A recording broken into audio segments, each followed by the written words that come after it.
Good friends, Doc South here, Sunday morning, and I've got another segment of the winter concert for you.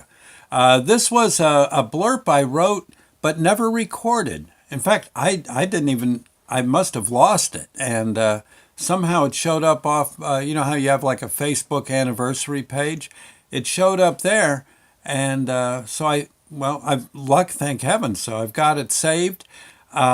And I want to do, of course, a video on it as well. So it's rather interesting. If you're a bird lover, you'll like this.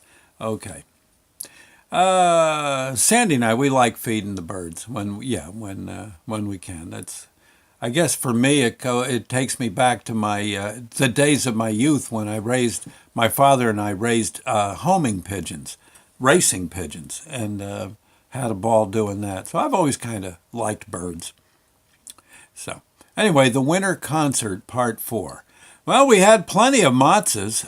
Some might even say we had too many. So Sandy figured that she'd send out another bowl of crumbs for the second act. Me, I went back to doing my story in the studio, and we kind of felt like that farmer up at Woodstock. What was his name? Yasker. Right, Yasker, right? Yeah, I'm sure he had lots of cornfields to fence off before the concert hit. Just like Mr. Yasker, the festival continued right outside our window. I was lost in thought when Sandy came into the studio. She said I had to come listen to something going on outside. We walked to the kitchen. I waited while Sandy crumbled up the third bowl of matzahs. She acted like whatever it was that I was about to hear, it would be simply amazing. Evidently, the birds were up to something outside. The third bowl was ready, and Sandy had me open the door to the deck. We walked out together. You should have heard that racket outside. I never would have guessed that chirping would become thunderous, that chirping could become thunderous even, and melodic all at the same time. Honestly, it took my breath away. We stood there and listened as Sandy tossed the next load of crumbs over the rail. The chirping got louder as we ran back inside. With the door shut, we could both talk again and hear each other. I thought it was amazing and so loud, but Sandy wondered if I heard what she heard. I asked her what she meant.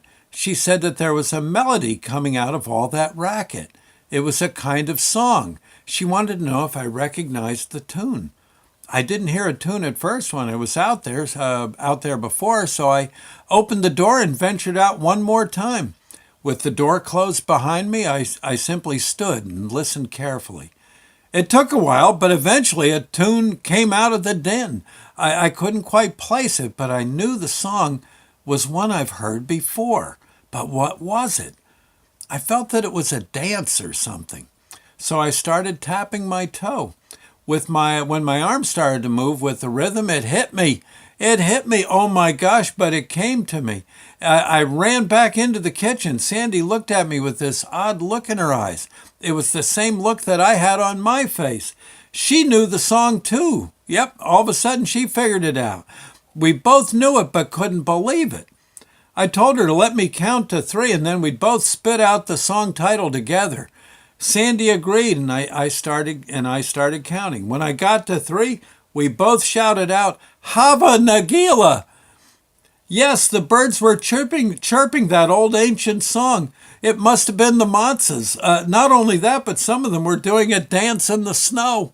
We went back, we went out on the deck again and listened just to be sure. Soon Sandy was dancing, she was dancing too, along with the chickadees and the other wild birds. I think the dance is called the Torah, right? Or maybe it's called Hava Nagila. I don't know, but I tried a step or two, but I'm not too good at dancing. Actually, it's an embarrassment to see me dance. We got a hold of ourselves and ran back inside. Looking out the window, we saw that most of the birds were dancing in little circles with their wings in the air. They were so cute. Gosh. Anyway, I thought I'd say, friends, there you go. Part 4, and I got to dig up part 5 and get it ready to record, and maybe we'll do that tomorrow, okay? Thank you now, and God bless. Bye.